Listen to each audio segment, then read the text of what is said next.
सदियों पहले की बात है। एक घना जंगल था जहां सूर्य की किरणें भी मुश्किल से पहुंच पाती थी। वहां एक युवा साधक आरव अपनी साधना के लिए आया करता था। उसे भगवान शिव की भक्ति से गहरा प्रेम था। लेकिन एक दिन उसके मन में यह जिज्ञासा उत्पन्न हुई, शिवलिंग क्या है, ज्योतिर्लिंग का क्या महत्व है और इसकी पूजा क्यों की जाती है। आरव ने इस प्रश्न का उत्तर जानने के लिए एक लंबी यात्रा का संकल्प लिया। इस यात्रा में वह ऋषियों, विद्वानों और शिव भक्तों से मिलता रहा। हर स्थान पर उसे शिवलिंग और ज्योतिर्लिंग के बारे में अद्भुत कथाएं सुनने को मिली। यह कथा आरव की यात्रा और उसकी खोज की कहानी है। आरव अपनी यात्रा के पहले पड़ाव पर एक शांत आश्रम पहुंचा। वहां एक वृद्ध ऋषि दयानंद ध्यान मग्न थे। आरव ने उनके चरणों में प्रणाम किया और पूछा, गुरुदेव, शिवलिंग का क्या अर्थ है? इसे सृष्टि का प्रतीक क्यों कहा जाता है? ऋषि मुस्कुराए और बोले, वत्स, शिवलिंग भगवान शिव के निराकार और अनंत स्वरूप का प्रतीक है। यह केवल एक आकृति नहीं, बल्कि सृष्टि की उत्पत्ति और अंत का प्रतीक है।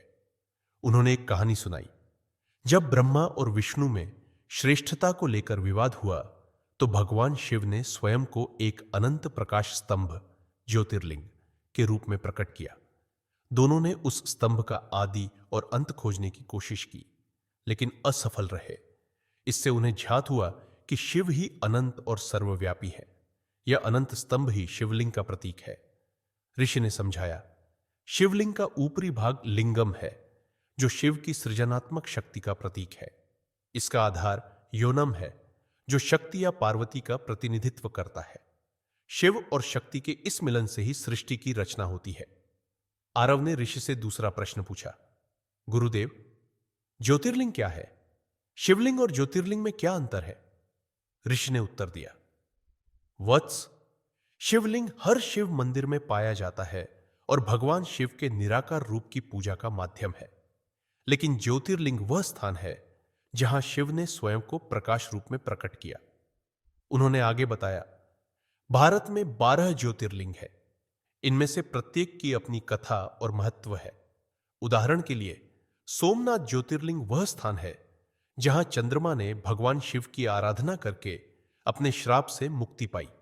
इसी प्रकार काशी विश्वनाथ में शिव ने काशी की रक्षा के लिए स्वयं को स्थापित किया।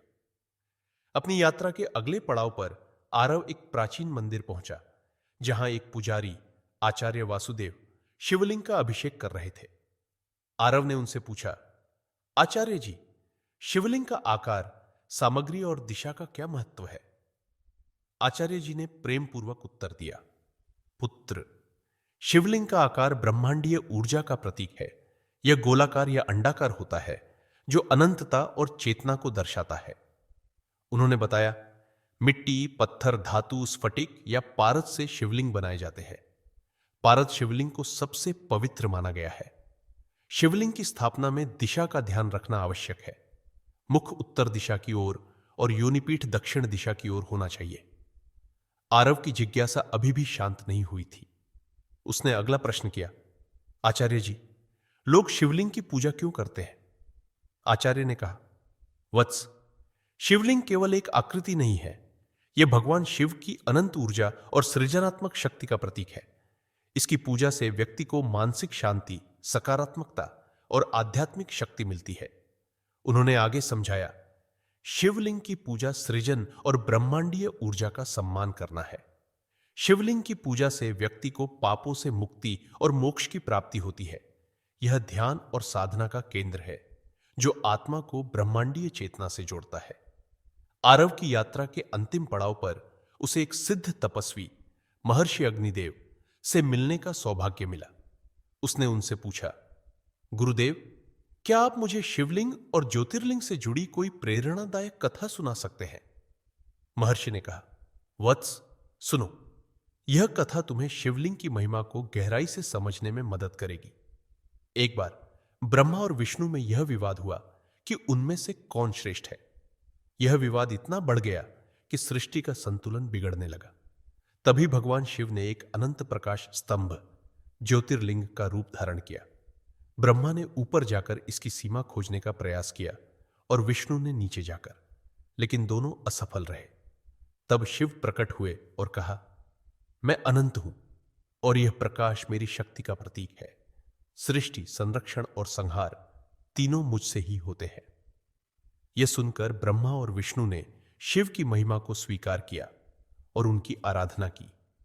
12 ज्योतिर्लिंगों के नामों का वर्णन करने वाला एक संस्कृत श्लोक है। सौराष्ट्रे सोमनाथम च श्रीशैले मल्लिकार्जुनम, उज्जैन्या महाकालम ओंकारम मलेश्वरम, परल्याम वैद्यनाथम च डाकिन्याम भीमशंकरम, सेतुबंधे तु रामेशम नागेशम दारुकावणे, वाराणस्याम तु विश्वेशम त्र्यंबकम गौतमी तटे, हिमालये तु केदारम घृष्णेशम शिवारणवे, एतानि ज्योतिर्लिंगाणि सायं प्रातः पठेन्नरः सप्त जन्म कृतम पापम स्मरणेन विनश्यति। श्लोक का अर्थ, सौराष्ट्र में सोमनाथ, श्रीशैल में मल्लिकार्जुन, उज्जैन में महाकाल और ओंकारेश्वर व ममलेश्वर, परली में वैद्यनाथ, डाकिनी क्षेत्र में भीमाशंकर, रामेश्वरम और दारुक वन में नागेश्वर, वाराणसी में विश्वनाथ, गौतमी नदी के तट पर त्र्यंबकेश्वर, हिमालय में केदारनाथ और शिवारण्य में घृष्णेश्वर। इन 12 ज्योतिर्लिंगों का जो व्यक्ति साय और प्रातः स्मरण करता है, वह 7 जन्मों के पापों से मुक्त हो जाता है। यह श्लोक 12 ज्योतिर्लिंगों का पवित्र स्मरण और उनकी महिमा को संक्षेप में बताता है। ज्योतिर्लिंग वे पवित्र स्थान हैं जहां भगवान शिव ने स्वयं को ज्योति, प्रकाश के रूप में प्रकट किया।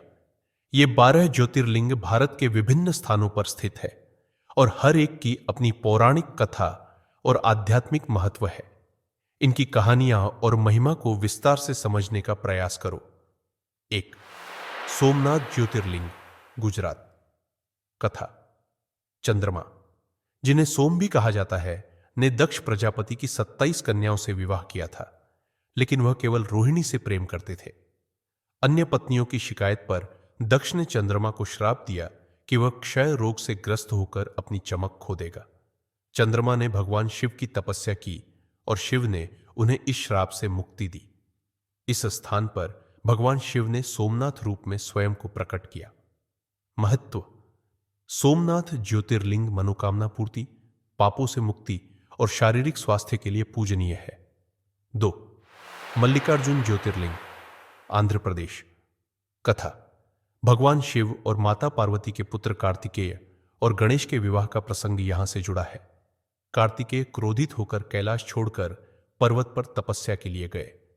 भगवान शिव और पार्वती उन्हें मनाने इस स्थान पर पहुंचे और उन्होंने मल्लिकार्जुन रूप धारण किया। महत्व: यह ज्योतिर्लिंग शिव और शक्ति दोनों के मिलन का प्रतीक है। यह विवाह और पारिवारिक सुख के लिए पूजनीय है। 3. महाकालेश्वर ज्योतिर्लिंग, मध्य प्रदेश। कथा। उज्जैन में एक समय भक्ति से भरे एक भक्त पर राक्षस दूषण ने आक्रमण किया। भक्त की पुकार सुनकर भगवान शिव महाकाल रूप में प्रकट हुए और राक्षस का वध किया। भक्त की रक्षा के लिए शिव ने यहां स्वयं को स्थापित किया। महत्व: महाकालेश्वर ज्योतिर्लिंग मृत्यु के भय को हरने वाला है। यह मोक्ष प्राप्ति और जीवन में शांति का प्रतीक है। 4.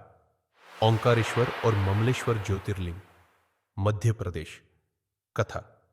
नर्मदा नदी के तट पर मांधाता नामक राजा ने शिव की घोर तपस्या की। भगवान शिव उनकी भक्ति से प्रसन्न होकर ओंकारेश्वर और ममलेश्वर के रूप में प्रकट हुए। महत्व: यह ज्योतिर्लिंग आध्यात्मिक जागरूकता और मनोकामनाओं की पूर्ति के लिए पूजनीय है। 5. केदारनाथ ज्योतिर्लिंग, उत्तराखंड। कथा। महाभारत युद्ध के बाद पांडव अपने पापों से मुक्ति पाने के लिए भगवान शिव की शरण में आए। शिव उनसे क्रोधित थे और छिपने के लिए केदारनाथ गए। पांडवों की भक्ति से प्रसन्न होकर शिव ने उन्हें दर्शन दिए और यहां स्वयं को ज्योतिर्लिंग के रूप में स्थापित किया।